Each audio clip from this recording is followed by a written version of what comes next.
Assalamualaikum warahmatullahi wabarakatuh. Waalaikumsalam warahmatullahi wabarakatuh. Bagaimana cara menjelaskan kepada orang tua yang baik agar selalu tidak merasa bangga karena sudah haji, tidak pamer dan tidak merasa baik, dan menjadi wanita salihah itu seperti apa?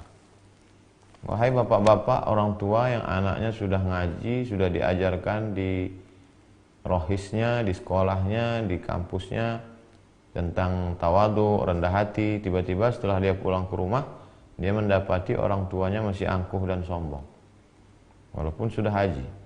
Maka kita perlu merenungkan apa makna dari ibadah. Semua ibadah dalam Islam itu ada tujuannya. Salat, inna salata tanha anil fahsya wal munkar. Salat mencegah dari keji dan munkar. Puasa, ya ayyuhalladzina amanu kutiba alaikumus shiyam kama kutiba alal ladzina min qablikum la'allakum tattaqun. Tujuan puasa takut.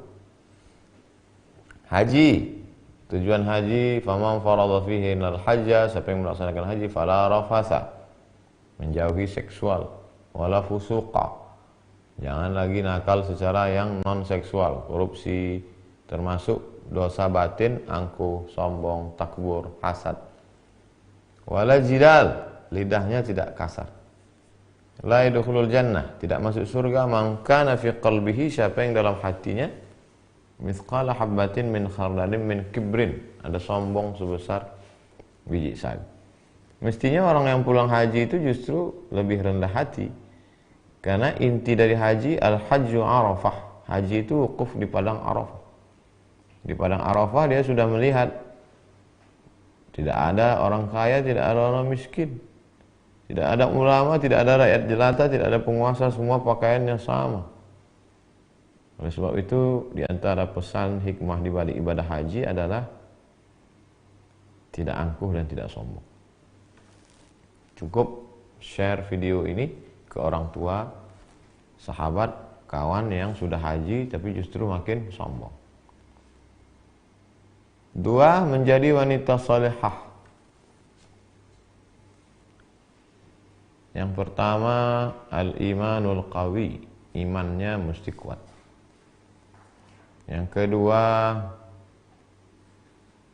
al-iman al-aqidatul matinah, imannya kuat.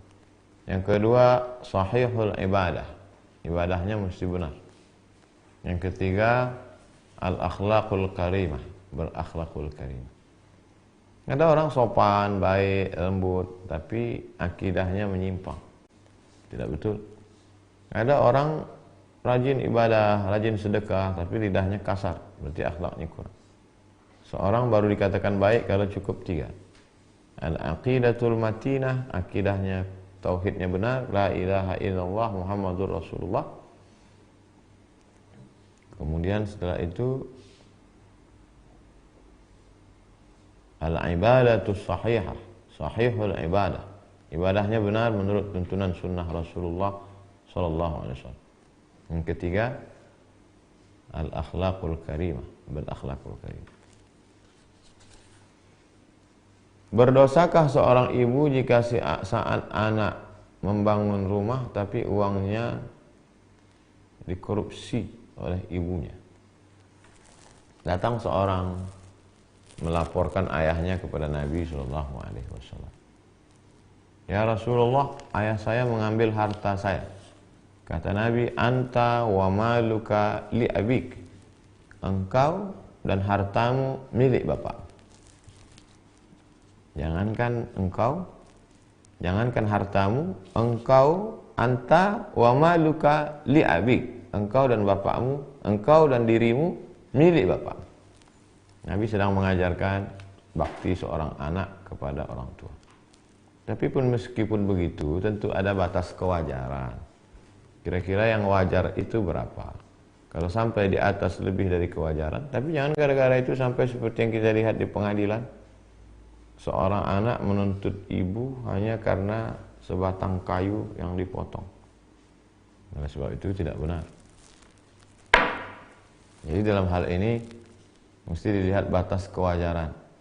Ibu mengambil uang untuk keperluan dia sehari-hari. Kira-kira batas yang normal, yang wajar itu berapa? untuk kebutuhan seorang ibu. Makannya, pakaiannya, dia ambil, baik. Tapi lebih daripada itu, maka mesti diberitahu. Bukan anak yang beritahu, tapi ada orang lain yang ucapannya didengar oleh si ibu. Wallahu a'lam bishawab.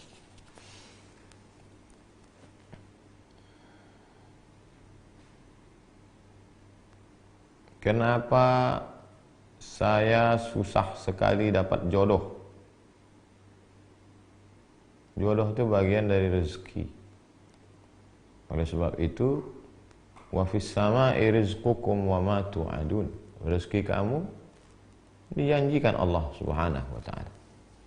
Suatu ketika Nabi lewat di depan Abdullah ibnu Mas'ud. Ibnu Mas'ud sedang sedih. Kata Nabi, la tukthir hammak. La tukthir hammak. Jangan terlalu risau dengan hidup, wahai Abdullah bin Mas'ud. Ma yuqaddar yakun. Yang sudah ditetapkan Allah untukmu pasti terjadi.